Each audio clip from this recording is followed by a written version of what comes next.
I've been watching a lot of people on YouTube recently in the same-ish niche as me.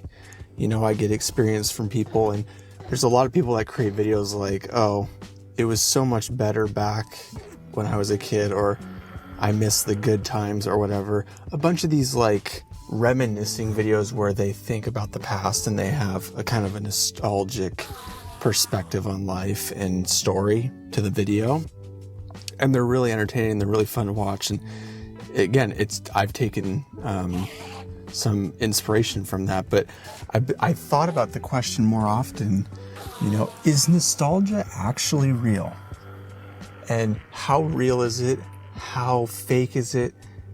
How does our mind create the illusion of nostalgia? Does it create an illusion? Is it all real? So I've been thinking about this all recently. Does it actually exist? You know, were things actually better in the past and how you remember it? And it's very interesting. And I don't know if there's a science behind it or at all. There probably is, you know, it's probably similar to like dreams and whatnot, how there's some form of science behind it, but we don't know a lot about it. But when you think about is nostalgia is real and all these things, you know, I think it really is actually tough to say what is real in your mind and what isn't, because we remember our fondest memories of our childhood the most. And, you know, that can mean, nostalgia can mean good or bad memories. It's those vivid memories that stick out. But, you know, there's a lot of just like boring or like bad-ish memories we just don't remember as clearly, right? Or they're muddy, or we don't remember them at all. Like they just don't stick in the memory vault. They're kind of boring. We only have so much storage in our head, right? I mean, I could say, you know, like, what did you eat 9 days ago for breakfast? And you might not even know. So our brain has that limitation on what it can store. And it's funny when you think about things in the past, like what does it actually store? Does it remember what highlights, right? And how do we measure that? And how it just simplifies all of these experiences down. You know, it condenses it down so you can remember it. I know we have that, what I had mentioned, basically, where we all have that feeling that life was simpler as a kid.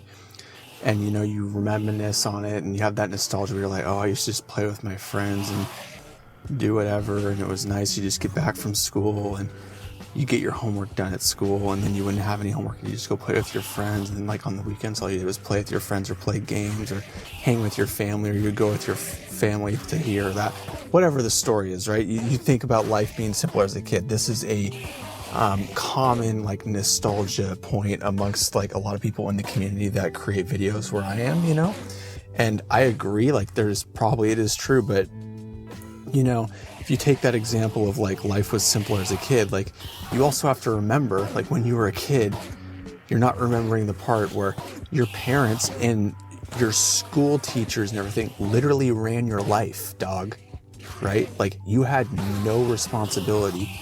You literally had to do what your parents said, not to the degree of like, oh, they were like driving and directing and manipulating and controlling your whole life. But like you had authority you had to like, you know what I'm saying? You had to obey that authority. And that was never as fun. And I remember like as a kid, it was like, oh no, my mom won't let me do this, or ugh, no, I can't do this. So you have to remember the positive with the negative.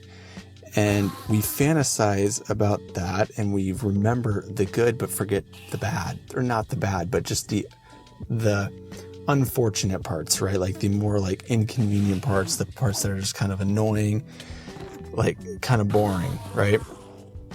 So it kind of goes back to the whole question is nostalgia real, you know? And I do believe it is real. I really do. Because I remember back as a kid, I remember certain experiences where I'm like, that was like goated.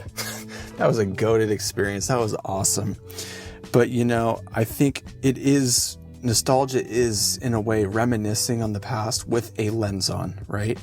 With nearsighted glasses on instead of farsighted or both sided, so you can see the whole picture, because you just don't remember everything. And that's the reality of it. And all in all, you know, it's great to remember the good times. You know, that's a good thing. But, you know, it's also more important to continually create moments worth reminiscing and remembering in the future. So continuing to bring that nostalgia into the present and trying to create these amazing moments with people that you want to be around and doing things you want to do is so important. And heck, there's a chance you might reminisce on the moment right now in the future, like literally right now. Maybe watching this video or watching something, or the dinner you just ate was so good you'll never forget it, and you'll go look back in 20 years and be like, that was the first time I made that and I remember eating it. Like, you could be reminiscing about this time right now, and it could be nostalgia, but we don't see it like that in the present. It's so funny. But let me know what you guys think about this topic. It's very interesting, and it's something that's kind of fun to explore, I think. I love thinking about all the fun times I used to have as a kid, or even in the last year or 2 or 5 or 10, whenever, it's so fun to think about those times. So let me know what you guys think about this. I hope everyone has a great weekend. Happy Saturday. And thank you guys all for watching. Peace out.